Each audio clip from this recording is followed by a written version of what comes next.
It's always a special joy for us, teaching at St. Tikhon's all these years, to go out and see our alumni thriving. And my goodness, this parish, we got to see inside your sanctuary, so beautiful, and now this new building.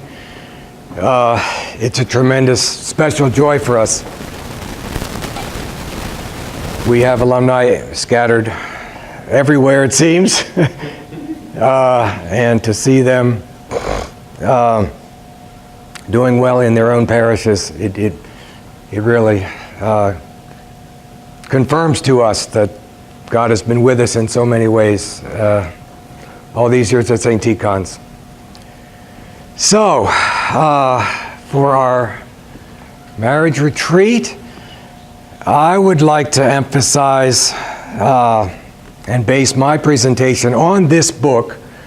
I'm glad to see some here available. Glory and Honor, Orthodox Christian Resources on Marriage.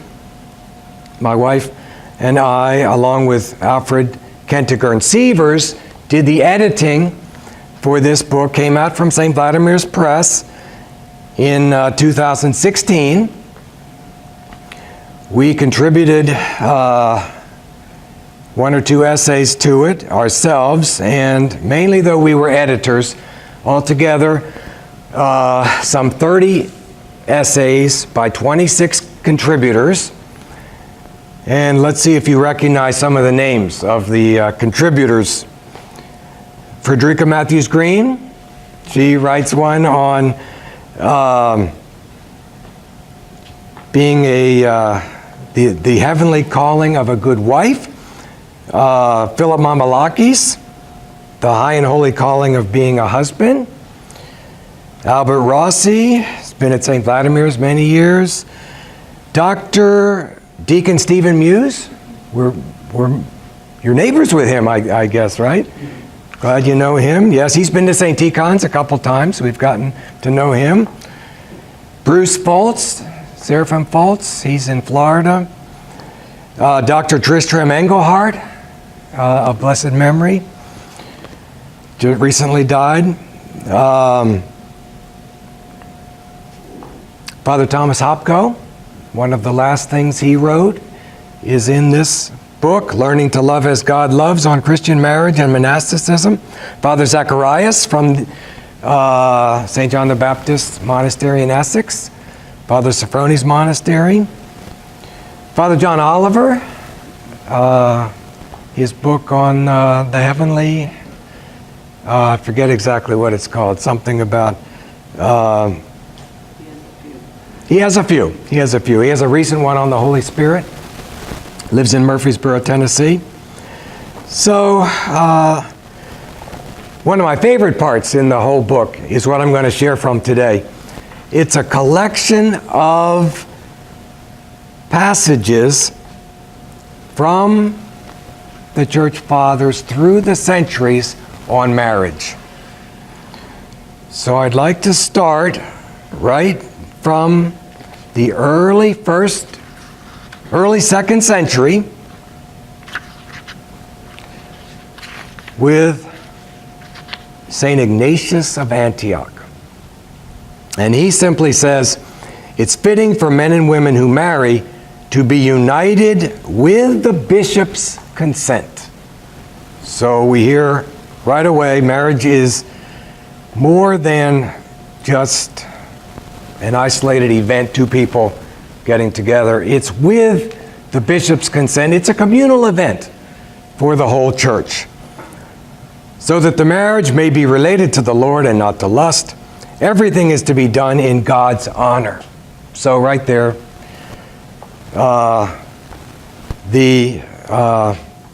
an indication of the holiness of marriage, the holiness of this calling. St. Polycarp of Smyrna, mid-2nd century, he says, teach your wives, talking to the husbands, teach your wives to walk in the faith given to them, and in love and purity, tenderly loving their own husbands in all truth, and loving all others equally in all chastity. Clement of Alexandria, late 2nd century, marriage as a sacred image must be kept pure from those things which defile it. We are to rise from our slumbers with the Lord and retire to sleep with thanksgiving and prayer, confessing the Lord in our whole life, possessing piety in the soul, and extending self-control to the body. He says, the prize in the contest of men is won by him who has trained himself by the discharge of the duties of husband and father, and by the supervision of a household, regardless of pleasure and pain. It's won by him, I say, who in the midst of his solicitude for his family shows himself to be inseparable from the love of God. One is not really shown to be a man, he says, even in the choice of single life.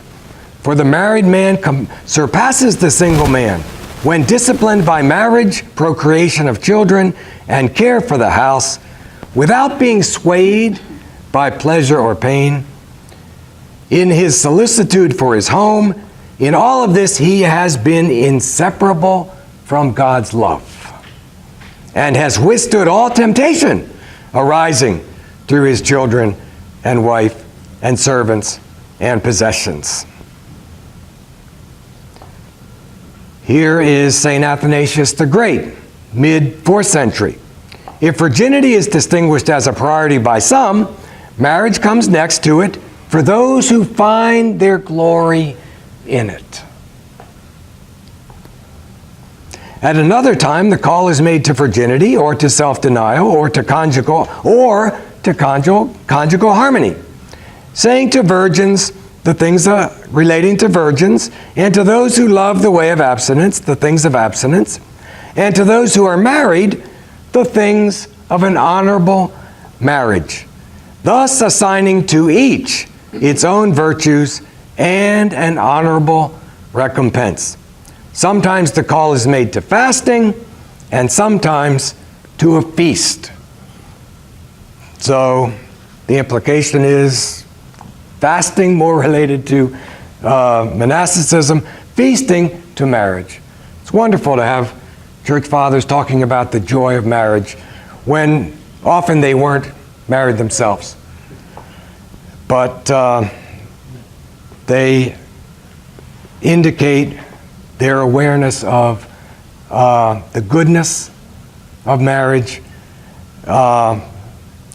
people finding their glory in it. It's great to hear these affirmations. St. Cyril of Jerusalem, the mid-4th century. You have been taught, beloved, the lore of the soul, as far as time allows at present. Now receive as best you can the doctrine concerning the body also. Let no one tell you that this body of ours is a stranger to God. For those who believe that the body is something alien readily abuse it in fornication. And how common we see this is in our own society now. Yet what is it that they complain of in this wonderful body of ours? What does it lack in beauty? What is there in its structure that is not wrought skillfully? Ought they not to have considered the brilliant formation of the eyes, how the ears are set obliquely to receive the sound without hindrance, how the sense of smell can distinguish and perceive odious exhalations, and how the tongue ministers to two things, the sense of taste and the power of speech? Who gave the heart its incessant beating? Who made the division into so many veins and arteries? And so on. Who, when the human race was likely to fail, made it perpetual by a single conjunction of husband and wife? Tell me not that the body is the cause of sin. For if the body were the cause of sin, how is it that a corpse does not sin? Put a sword in the right hand of one just dead, and no murder takes place. Let beauties of all kinds pass before a young man just dead, and no desire of fornication arises. Why? Because the body of itself does not sin, but rather the soul sins through the body. The body is the soul's instrument, its cloak and garment. If then it is given up to fornication by the soul, it becomes unclean. But if it dwells with a holy soul, it becomes a temple of the Holy Spirit. As, of course, St. Paul says. St. Basil the Great, late 4th century. The sum of what I say is this: if anyone wants to contract a lawful marriage, the whole world is open to him.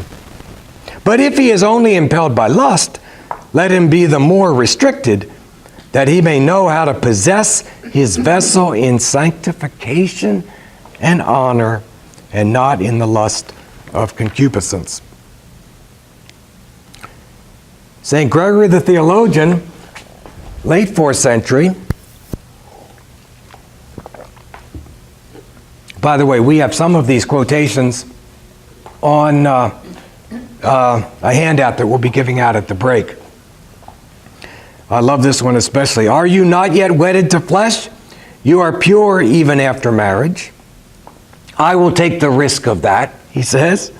I will join you in wedlock. I will dress the bride. We do not dishonor marriage because we give a higher honor to virginity. I will imitate Christ, the pure groomsman and bridegroom, as he both wrought a miracle at a wedding and honors wedlock with his presence. Of course, where was that? Cana, right, the wedding at Cana.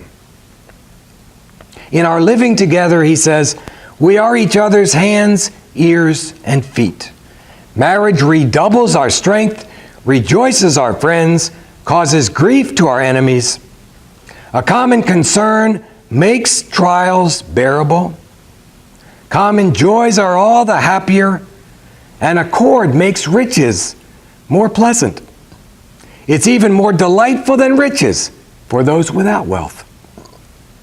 Marriage is the key of moderation and the harmony of the desires, the seal of a deep friendship, the unique drink from a fountain enclosed, inaccessible to the outside. United in the flesh, one in spirit, they urge each other on by the goad of their mutual love. For marriage does not take us away from God, but brings us all the closer to Him.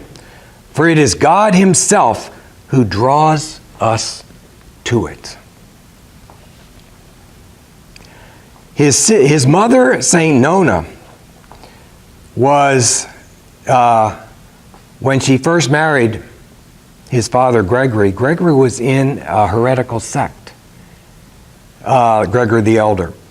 And his son, St. Gregory the Theologian, in reflecting back on their early days, he has an amazing expression describing his mother, St. Nona. While she did not have that full spiritual connection with her husband because he was in a sect, she was only half united to God as long as she did not share full spiritual unity with her husband.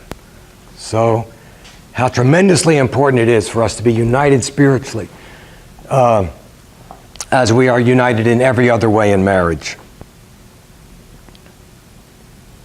St. Ambrose of Milan says, late 4th century, the domestic edifice of man and woman seems to be rich in a certain kind of perfection. The soul that has received this gift exalts and rejoices in the pledge of wedded love. Okay, I'll come to St. John Chrysostom then. Of all the church fathers, he speaks the most about marriage. It's all the more remarkable to me when we think of his very exalted view of marriage, in the fact that he was single himself and didn't even have the marriage of his parents to learn from because his father died when John was very young. But still, God gives him this tremendous vision. And we'll hear this come through with these quotations.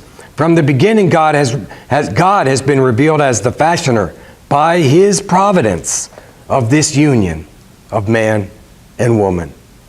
He's the architect of marriage, right? And so we need to approach it on his terms.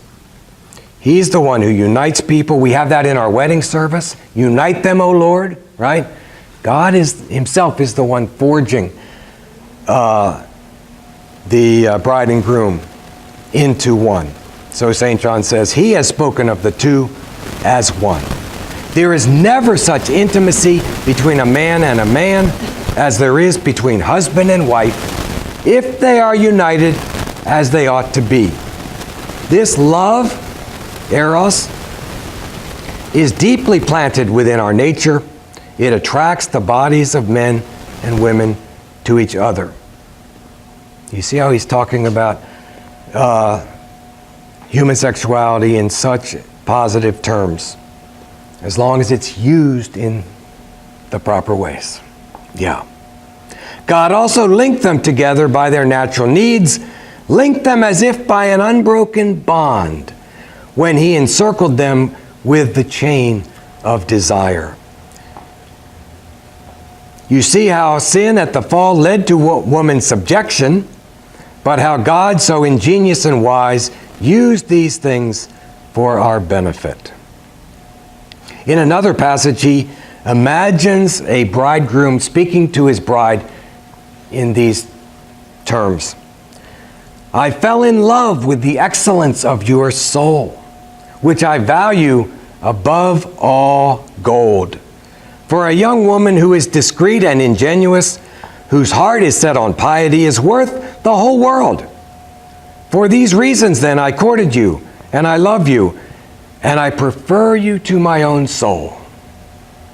And I pray and beseech and do all I can, so that we may be counted worthy to so live in this present life, that we may be able also there in the world to come to be united to each other with great security.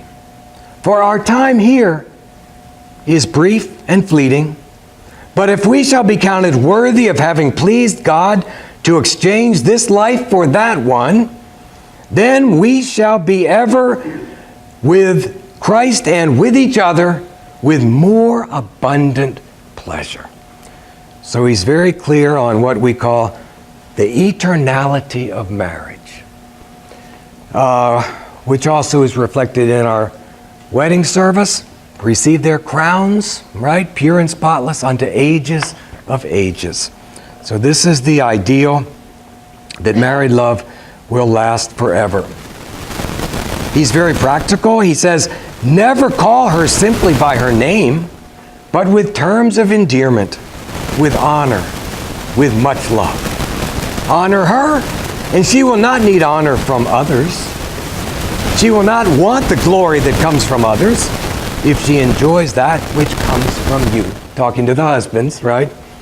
Prefer her before everything else, on every account, both for her beauty and her discernment, and praise her. Encourage her to fear God, and all good things will flow from this as from a fountain, and your house will be filled with a myriad of blessings. Two souls so united have nothing to fear.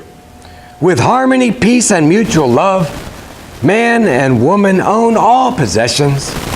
They can live in peace behind the impregnable wall that protects them, which is love according to God. By love's grace, they are harder than diamond, stronger than iron, and they sail in abundance, steering a course toward eternal glory and attracting more and more grace from God.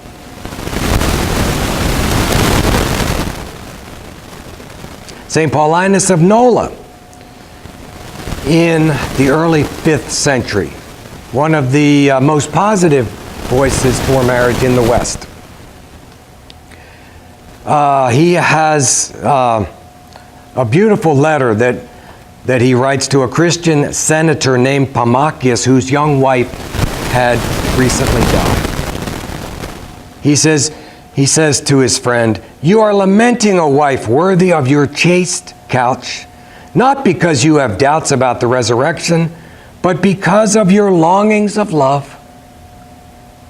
But now, he says, your wife, now, in her, now you have a great pledge in Christ, because she is so much closer to Christ now. In heaven, she is obtaining for you as much grace as the wealth which you accumulate for her on earth. For as I have said, you do not honor her with vain grief, but rather you heap up for her the gifts of life in which she now takes pleasure. So you see how clear he is on the marital relationship extending beyond death. She's enjoying in heaven. It's really remarkable what he's saying. As we read more, he is helping the poor in her name. He's holding banquets in her honor. And through this, St. Paulinus is saying her joy in heaven is even being increased. Already she enjoys the fruit of your work for her, whereas her gift to you is still newly sown. Okay. St. Simeon the New Theologian, writing in the early 11th century, a monastic saint. So it's possible for all people, not only for monks, but for lay people as well, to be penitent, right? Repentant at all times, and to weep and entreat God, and by such practices to acquire all the other virtues as well. That this is true, John Chrysostom, the great pillar and doctor of the church, bears witness with me. I love to see St. Simeon around the year 1000, quoting St. John Chrysostom, who lived about 600 years earlier than St. Simeon. And, of course, we're quoting St. John 1,600 years later than when he lived. But you see the continuity of the tradition. So clear, so wonderful. St. Gregory of Palamas, 14th century. Practice the single life as dear to God, or the married life as God's gift. Drink water from your own wells, or rather, chastely from your one well. And maybe I should clarify something about the word chastely or chastity. Often that term indicates abstinence from marital relations or any kind of sexual activity. But in the Eastern understanding, chastity does not mean abstinence in marriage, but purity, fidelity, of course, husband and wife, totally in fidelity to each other, and also decorum, dignity in our marital relations. So that's marital chastity for us as Orthodox. We whose bodies have become the temple of God through the Spirit, and in whom the Spirit dwells, must be clean, or at least be in the process of being cleansed. And that's comforting. Everything is in process, right? Perfection is really being, we have a very dynamic understanding of perfection. Be ye perfect. Well, it's an ongoing process even in the next life, because the opportunity for growth spiritually is endless. So just to be in the process on the spiritual path, that's what's important. Here we come now to St. Angelus, the goldsmith and father, late 17th century. He was martyred by the Ottoman Turks in the year 1680 in Constantinople, a goldsmith. And maybe not, we don't really know how pious he was before his arrest, but he was brought before the judge. He was tricked by some friends. He thought they were friends. Actually, they were Muslims. And they were joking around. He put on a Muslim hat one day in the midst of the party or whatever. And they knock on the door the next morning. Where's your Muslim hat? You became a Muslim yesterday. So he says, no, I didn't. But nevertheless, things were so arbitrary for the Christians under the Turks, he found himself before the judge and asked the ultimate question: will you deny Christ and save your life? He says, how can I deny my Christouli mu, as they say in Greek, my beloved Christ? And listen to what he says to his wife. They have 5 children. He's about to die as a martyr. He says, "O wife, let Christ be above everything for us. It's to him that I give you and the children today, and for whom I undergo this martyric death with joy. Therefore, my wife, also endure my absence, so that in his fearsome and glorious coming," the second coming of Christ, of course, "we will behold each other and rejoice together forever." Again, we see the eternality of marriage. "What gain will we accrue from the delightful pleasures of this world if we suffer the loss of our souls, to which all the world is not equal?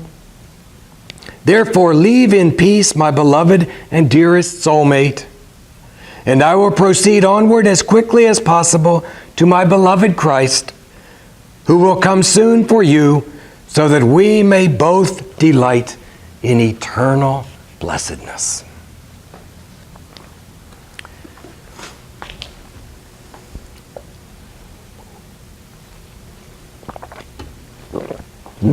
Excuse me, I'm fighting a sore throat. Now we come to St. Tikhon of Zhdansk, our patron saint. At St. Tikhon's, a beloved bishop of the 18th century in Russia. He has a lot of practical advice for married people. He says the husband and wife must lay virtue and not passion as the foundation of their love. That is, when the husband sees any fault in his wife, he must nudge her meekly, and the wife must submit to her husband in this. Likewise, when a wife sees some fault in her husband, she must exhort him. It's interesting. He gives her the open door to be stronger, in her. That, exhortation is a lot stronger word than nudging, right? But, according to the differences in the sexes. And he is obliged to hear her. In this manner, their love will be faithful and unbroken, and thereby have mutually composed, and thereby having mutually composed their happiness, they shall take pleasure in the virtue.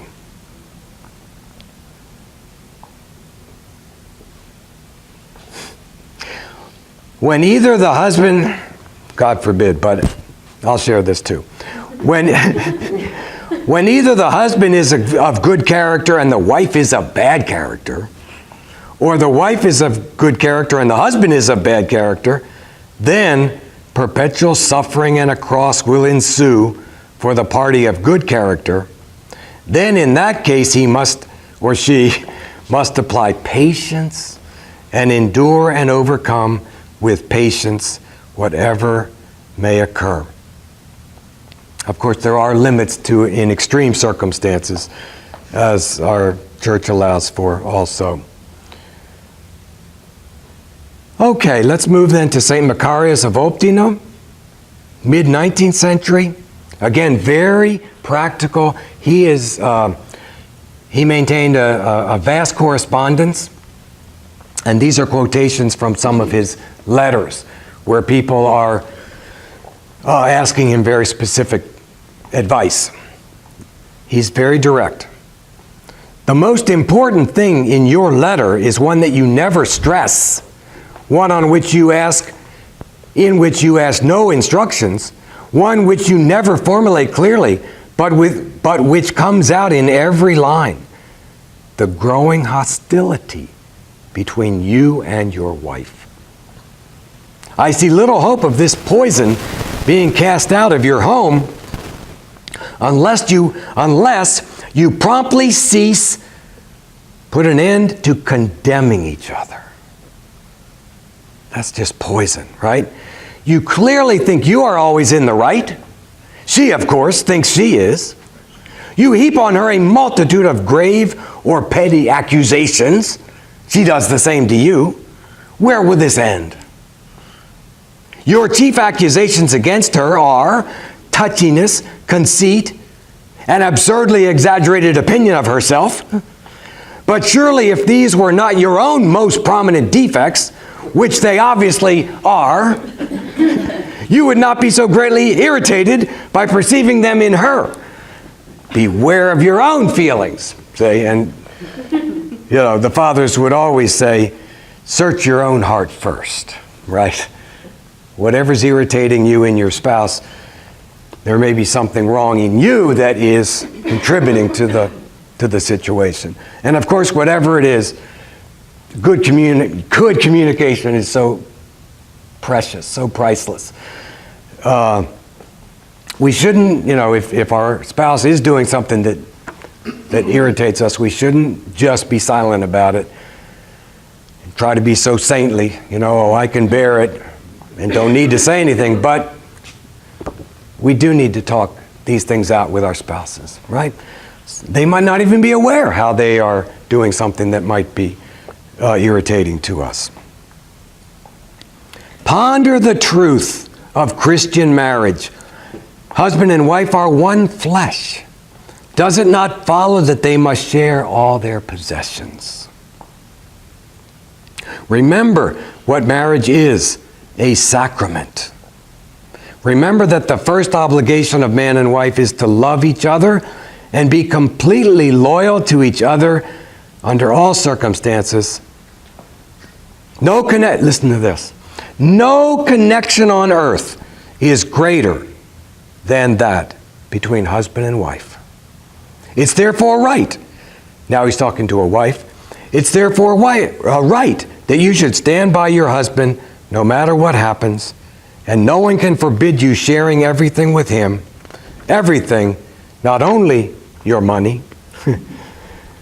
And then he ends up saying, humility is your surest weapon. Oh yes, this is important. Again, St. Macarius of Optina.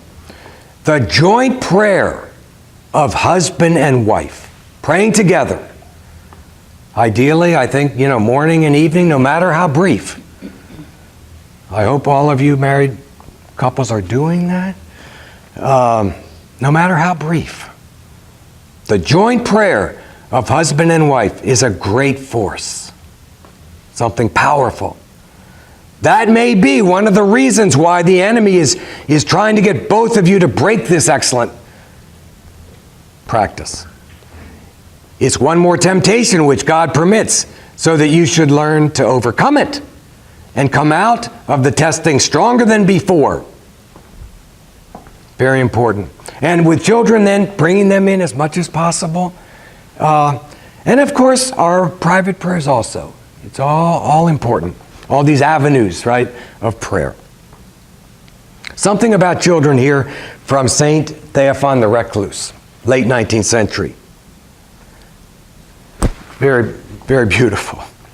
It's necessary that in the gaze of the parents, there should be not only love, which is so natural, but also the faith that in their arms there is something more than simply a child. The parents must have the hope that the one who gave them this treasure under their watch, God's really just kind of bringing our children to us on loan, right? The parents must have the hope that he who gave them this treasure under their watch as a vessel of grace might furnish them also with sufficient means for raising the child. And then he says, The upbringing in the home is the root and foundation of everything that follows. The upbringing in the home. And then he says, of all holy works, the education, the spiritual formation of children is the most holy. Imagine hearing a monk saying that. Wow. A little more on children here from Bishop Irenaeus of Ekaterinburg and Sibirsk, early 20th century. Do you want your children to be obedient? Show them your love. But he immediately says, not a love that weakens them, that gives in to all their demands, but a wise and heartfelt love that looks to their true benefit. There needs to be, I think, in our own day, sometimes I think there's a tendency to be too lenient with the children. And how often do we hear something like, it's time to go now, right, Joey? You know, okay, Joe, okay, Sally? As if the kid has the last word, you know? I think there's something a little askew there. The children need the clear boundaries, the clear guidance, right? When a child sees such love, he will obey not from fear, but from reverence. Finally, never forget to invoke the blessing of God on your work in bringing up your children. Absolutely, of course, saturating our child-raising efforts with prayer. Only then will your labor, struggles, and concern be crowned with success. With God's help, your children will learn obedience. Father Alexander Elkaninov, early 20th century, wonderful things in his book, The Diary of a Russian Priest, wonderful book. Marriage is a revelation and a mystery. We see in it the complete transformation of a human being, the expansion of the personality, fresh vision, a new perception of life, and through it, a rebirth into the world in a new plenitude. Our modern individualism, he's writing 100 years ago, wow, individualism, almost kind of narcissism everywhere, right? Me first, all of this. Our modern individualism creates special difficulties in married life. To overcome them, a conscious effort on both sides is necessary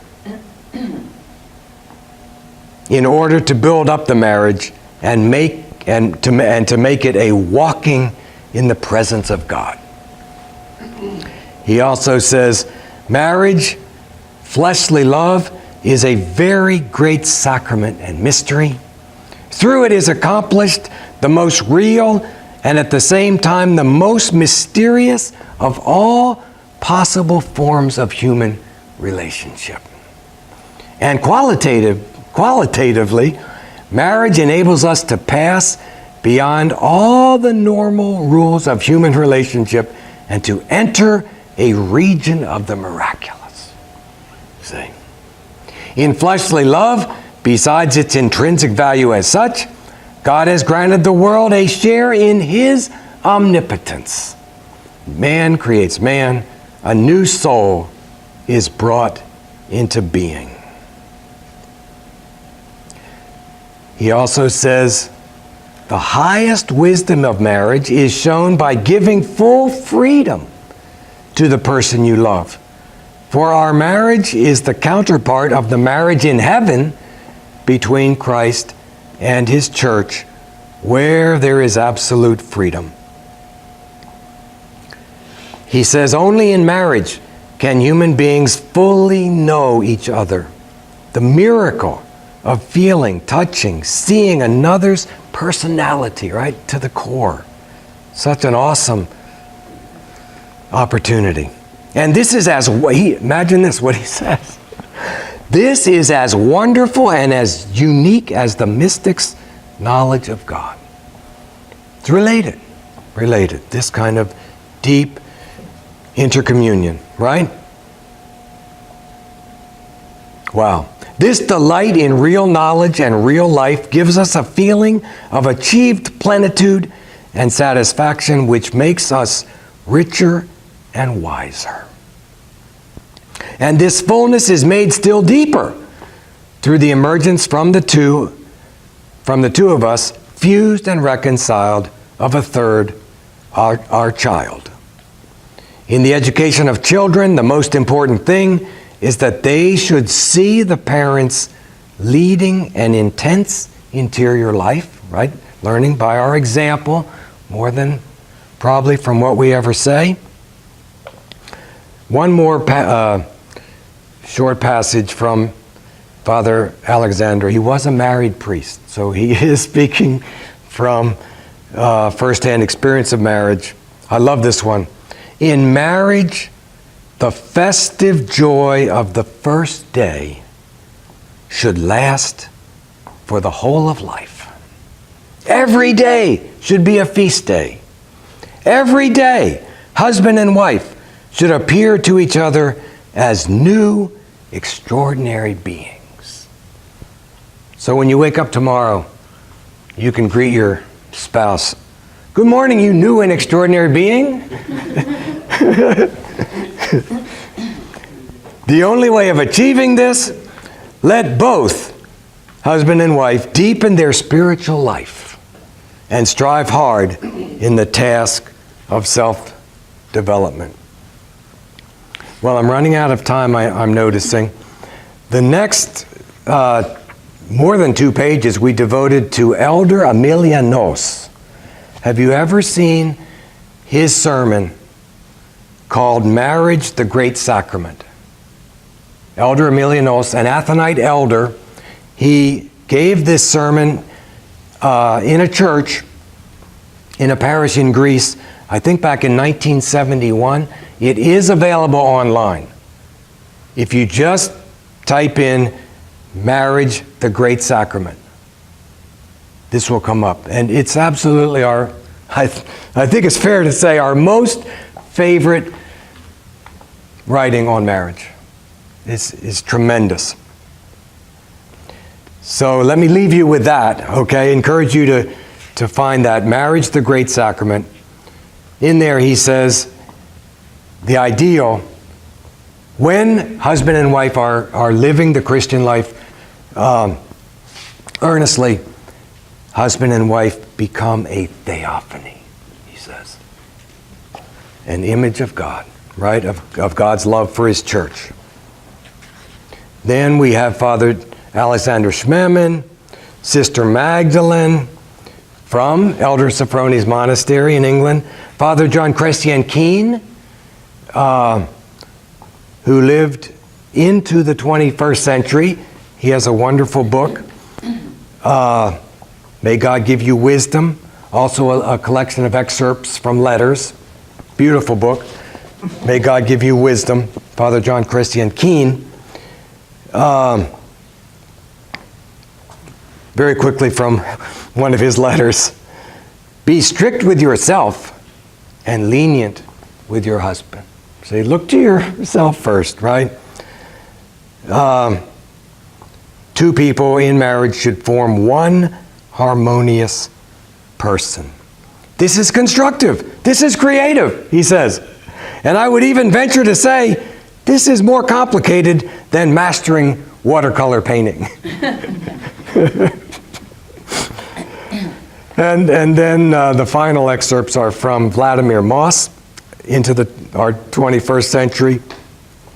For sexual love as opposed to lust is not in the first place directed to the flesh of the desired one, but to the soul. The physical pleasure is inseparable from the knowledge of the person who gives it. Say, understanding the body to be an expression of the soul. So, and then he quotes Shakespeare. Yeah.